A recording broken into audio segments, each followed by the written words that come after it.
Big topic today, housing market. We've been away for a couple weeks, you could say. It's been busy, lots of things going on. But today we want to talk about a topic that we've partially been working on and it's impacting a lot of people our age. Yes, yeah. So we're gonna dive into the current housing market in the Boston area because that's where we're from. Specifically talking about buying and renting and just what we're seeing, and we're at that age. We're both living at home right now, but Davis in the coming months and me probably in the next year or so will be moving out of the house. Right now we're just saving money because we're saving it because when you do move out of the house, the expenses are a lot, and things are just, it seems like things are just getting more and more expensive. So that's what we're going to talk about. So I guess to start off, Davis is looking to buy a house. He doesn't want to rent. I guess you want to say why? Because a lot of kids when they're 25, they're at least here it's, oh, I need to move to Southie, I need to move to Dorchester, I need to move to Charlestown. But Davis is taking a different approach. He's trying to buy a house. Yes, I'm looking to buy a house in one of the communities around us just to make a long-term investment because if you're paying rent, you're paying someone else and it's an expense talking about finances. So once you pay it, it's gone. Whereas if you buy a house and own it, it becomes your asset. In the future, you can sell it back. So right now, it turns out to be more money in the monthly payment, but hopefully for the long term, 20, 30 years from now, a lot of times you don't think ahead that far, but it's important. And it's definitely a struggle. I've learned a lot, even in the past couple months, I would say, since I started getting involved in trying to find a house. I've gotten a lot of good people to guide me, people within the industry, and they're helping me a lot. So hopefully we have some positive news. We definitely have a great team.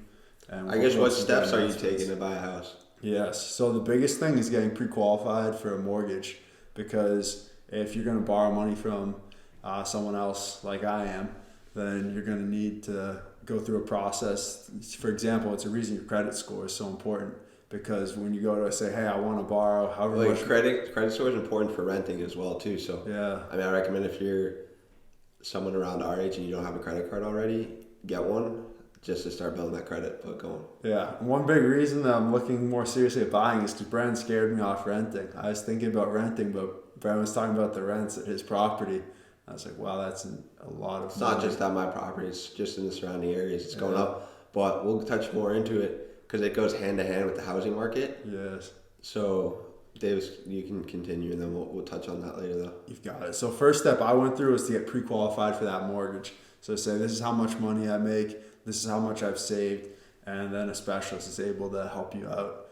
So I've got a friend at UMass, Davis McVeigh, got me into triathlons. I'll give him a shout out here, but he's been really helping me through the process. And then now Matt Usdon of Voodoo Cry is going to help me out as my realtor. So I'm getting a couple people that guide you along the way. They've helped in and made me a lot more confident.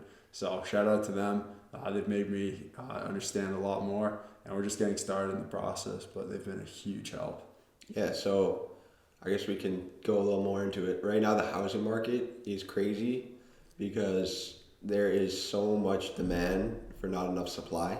So Davis right now is going up against a lot of, it seems like the demographic are people in their 30s where they've been in the workforce longer, probably have higher positions, making more money, have more money to spend.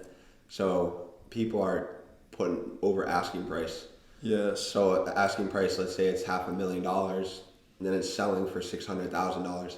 So there's a lot of emotion attached, I feel like right now. Maybe. Because there's a lot of people that are willing to pay over $100,000. Yes. And as a 25-year-old, it's going to be tough. Yes.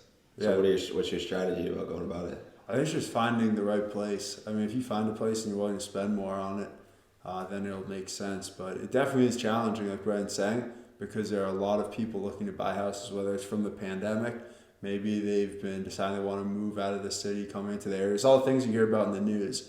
But we've always been saying if it's in the news, people already know it, and it's not a way to make money off it, but looking for other things.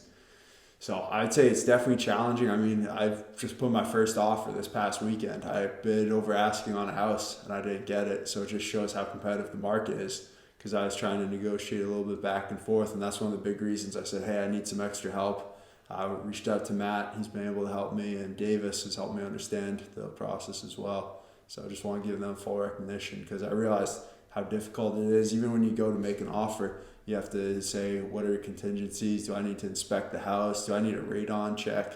And every time you check one of those off, it's going to make your offer less and less likely to be accepted. Just because it's It's the such a hot more market. things that you're asking for, like an inspection, it's more friction for the owners. Where if somebody puts in an offer and they say, waive the inspection, which I've heard you don't want to do, because then you roll the risk of there's some major problem and you have to spend $100,000 down the line fixing it.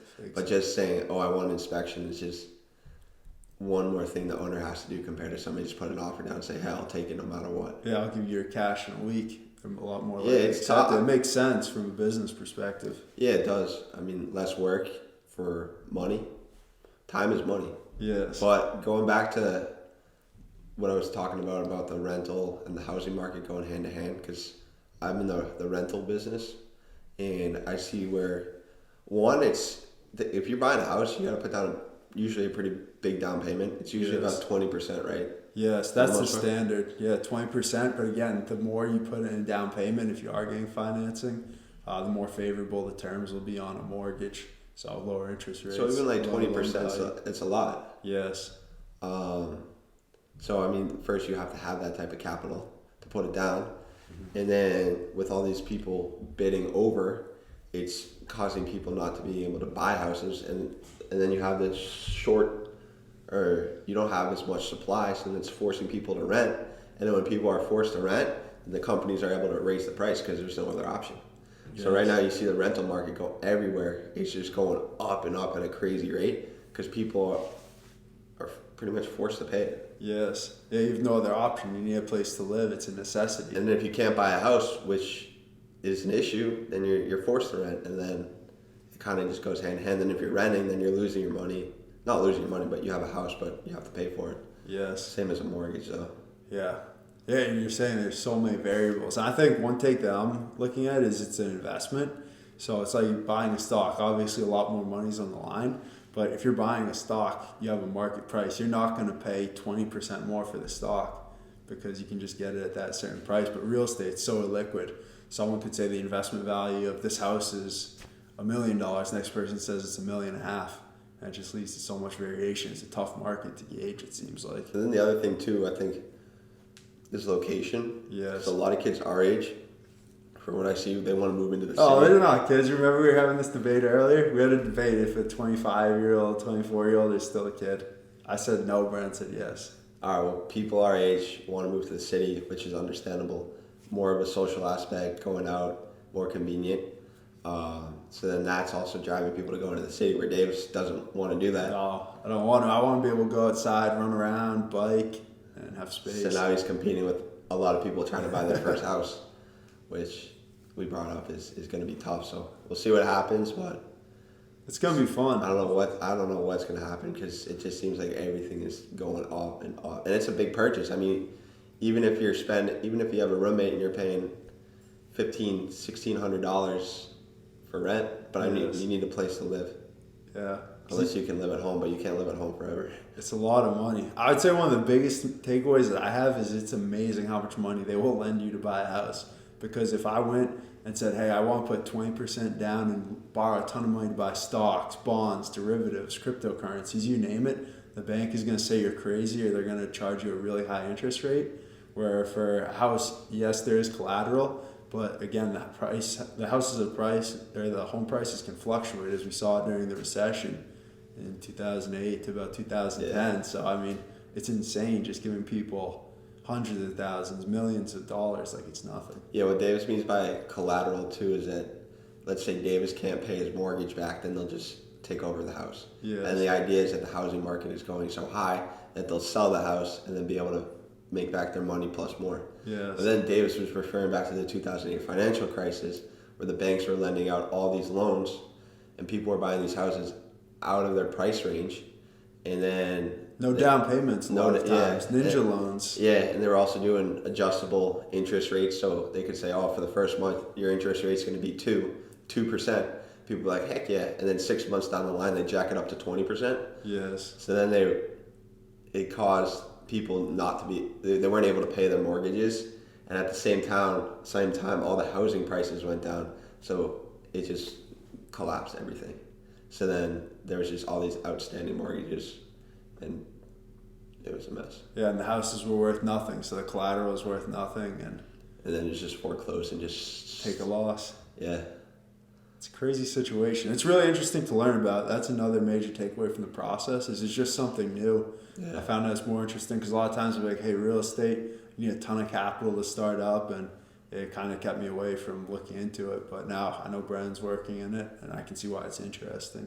Yeah, because as Davis mentioned earlier, you can build long-term wealth. Because usually, if you can hold real estate through the bad times, it'll be a positive return on investment. Yes. So that's the idea behind it, where you buy and then you can sell even 20 years from now for $200,000 more. Yes. I was also thinking from a development standpoint, because Brennan's talking about in the city, people want to live there, and there's just not enough space where you have all these old homes. If you have a lot of capital, buy up a whole block, demo them, and build a massive apartment building, a massive condo building, whatever it is. That's just what they need. Yeah.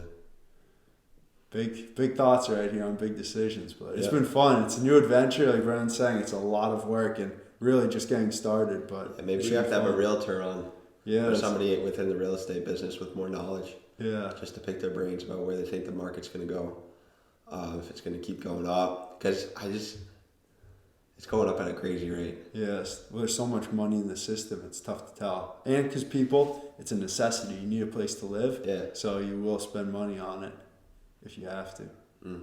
Well, only time will tell. Only one way to find out. All right. New adventure.